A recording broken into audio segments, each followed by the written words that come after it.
Today we continue in our study of Moses and the Israelites, and we come to the place in the story where the Israelites wander in the wilderness for 40 years. Actually, it's 40 years from the time they leave slavery in Egypt to the time they enter the Promised Land. And there are three things that I think come to mind when I think of the stories and the lessons that are learned. The first is that Jethro comes to his son-in-law, Moses, and he sees the people are waiting, lined up to get an opinion from Moses. And Moses is overwhelmed by this, and the people are frustrated. And Jethro becomes the first management consultant in history. And he says to Moses, Moses, what you're doing is not good. You have got to share leadership. You've got to delegate. You've got to call other people to come alongside you and help you. I find it so hard for some of us to ask for help. We find it so easy to say, I just got to do it. I've got to do it myself. Sometimes we say it's even easier if I do it myself. But you know, the quantity of work that you're going to be able to do, the quality of leadership that you can give when you're doing everything yourself is limited. When we started Church of the Resurrection, I thought I had to do everything myself. I was the pastor. And there came a point where I felt God saying to me, Adam, if you insist on doing everything yourself, the church is never going to grow beyond this. And I felt like God was saying to me, is this your church or my church? And if it's your church, Adam, you just keep it small like that, and you keep it where you can keep your hands on everything.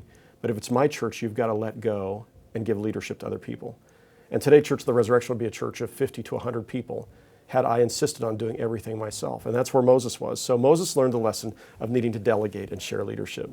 The second thing we learned throughout Exodus and Numbers, there are 10 different pericopes or stories in which Moses is experiencing the grumbling and the criticism of the Israelites.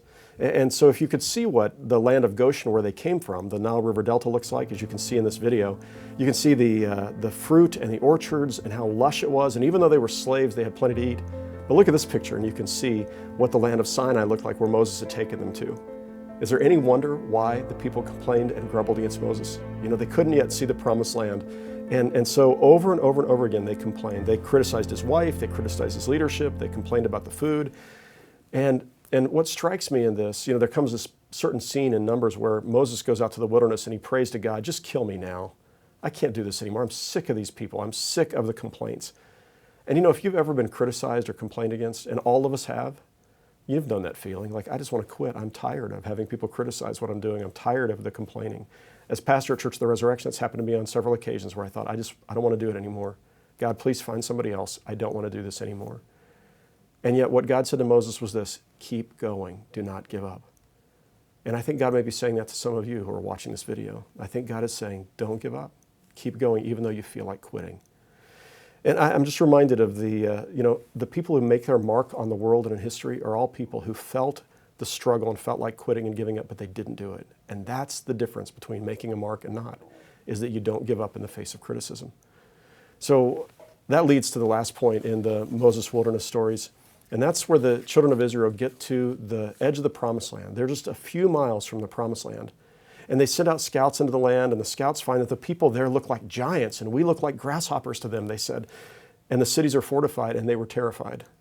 They had forgotten that God had just set them free from slavery in Egypt. God had just defeated the most powerful army on the planet in defeating the Egyptian army.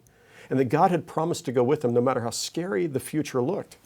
And so they remained paralyzed by their fears and ended up living in the wilderness for 38 years just on the edge of the Promised Land.